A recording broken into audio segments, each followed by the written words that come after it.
Hello everyone, welcome to my channel. Please subscribe and hit the bell icon. Young and Restless spoilers gallery for August 2. Issues and surprises. On Friday, August 2 episode of Young and Restless. Spoilers reveal that Victor, Eric Braden, and Nikki, Melody Thomas Scott, find out how you can meet the Y and R icon here, conspire against Billy Jason Thompson. Will Jill's son fall right into their trap as they both expect? Meanwhile, Sharon Case, who has been struggling lately off her bipolar meds, has a rude awakening. Click on the gallery to see a sneak peek of the action happening in Genoa City. Lyndon Ashby back as the young and the restless baddie Cameron Kirsten. Lyndon Ashby made his return to The Young and the Restless on the August 1 episode as Sharon heard the voice of Cameron Kirsten and then saw him standing in her living room. Since Sharon stabbed Cameron last year after he kidnapped Faith and strapped a bomb to her chest, Cameron looked just as he did when he met his maker. He stood before Sharon, bloody and disheveled, as her mental health troubles continued. Sharon has recently been having visions of her dead daughter Cassie, while exhibiting erratic behavior. She thought she was just adjusting to new bipolar medication, but she eventually stopped taking her meds altogether. Could that be what's causing her visions, or is something more going on? With Ashby listed in Y&R's closing credits, it looks like he might stick around for a bit to haunt Sharon. He seemed to have a coded message for her saying, "You can try and run from what's happening, Sharon, but you can't hide." Ashby, who is married to Y&R's Susan Walters, Diane Jenkins Abbott, originated the role of Cameron back in 2003. The character became obsessed with Sharon and stalked her until he was finally jailed. Cameron was released from prison last year and immediately returned to stalking Sharon before she killed him. She later learned he left his company to her in his will, which she rebranded as Cassidy First Technology after the late Cassie. When Ashby returned to Y&R after 20 years, he insisted that Cameron stay a bad guy and got his wish. Our executive producer and head writer, Josh Griffith, and I talked about it. And I knew I had sort of a limited window on this, he told Soap Central of his return. I had a bunch of other stuff going, and I said, okay, I don't want any redemption. I want to come in and burn a wide swath and go out in a blaze of glory. Kidnapped a guy, killed a cat, kidnapped a girl, and tried to blow everybody up. Cameron didn't succeed in his plans to blow everyone up, but Sharon did succeed in killing him. Will Cameron's ghost now succeed in driving Sharon out of her mind? The late summer heat in Genoa City simmered with the promise of drama and unforeseen twists.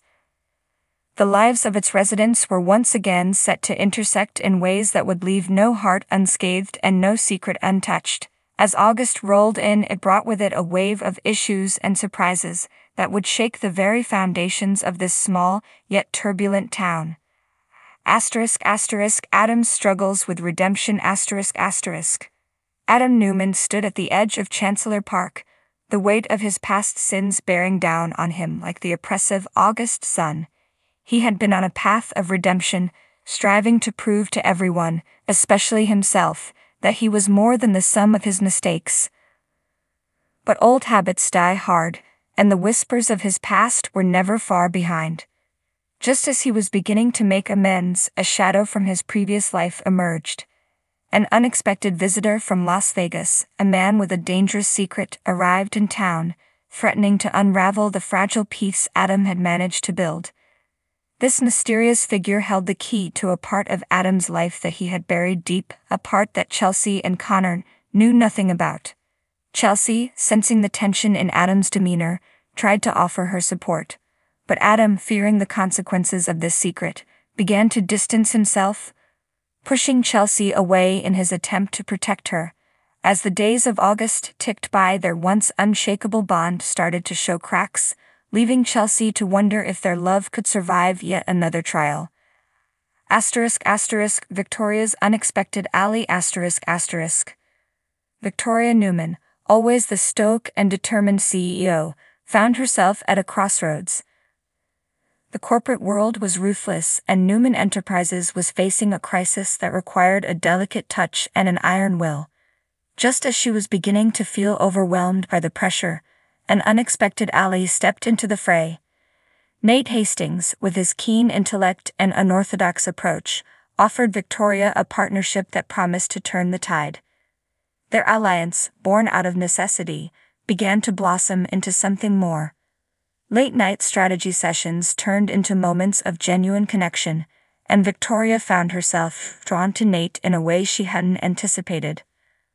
But as their professional and personal lives became increasingly intertwined, so did the complexities of their relationship. With every shared glance and secretive whisper, they teetered on the edge of a scandal that could either save Newman Enterprises or destroy it completely. Billy's battle with inner demons. Billy Abbott, ever the rebel, found himself fighting a battle on two fronts. On one hand, he was determined to prove his worth at Chancellor Winters, but on the other, he was grappling with the resurgence of his gambling addiction.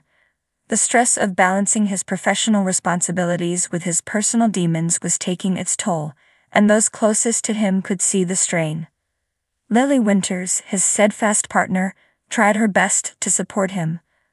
But Billy's erratic behavior and late-night disappearances began to raise red flags. Despite her love for him, Lily couldn't help but wonder if she was enabling his destructive tendencies. The tension between them escalated, leading to heated arguments and cold silences. As Billy spiraled further, he found an unexpected confidant in Amanda Sinclair. Their shared history and mutual understanding created a bond that provided Billy with the solace he desperately needed. But this newfound closeness with Amanda only added fuel to the fire, causing Lily to question where Billy's heart truly lay. Summer and Kyle's marital turmoil. Summer Newman and Kyle Abbott were the picture-perfect couple, but beneath the surface, their marriage was anything but stable. The pressures of work, family expectations, and unresolved issues from the past began to chip away at their happiness. Summer, ever the ambitious fashionista, found herself at odds with Kyle's dedication to Javit. Their differing priorities created a rift that neither was willing to bridge. The arrival of a new designer at Marchetti only complicated matters as Summer's professional life became increasingly demanding, leaving little time for her and Kyle to reconnect. Kyle, feeling neglected and misunderstood, turned to his mother, Diane Jenkins, for advice.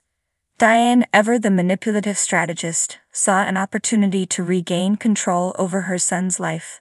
She subtly planted seeds of doubt in Kyle's mind, suggesting that Summer's ambitions were overshadowing their marriage. As the month wore on, the tension between Summer and Kyle reached a boiling point.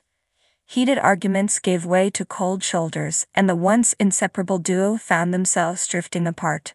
The question lingered: could they find their way back to each other, or were they destined to become another casualty of Genoa City's relentless drama?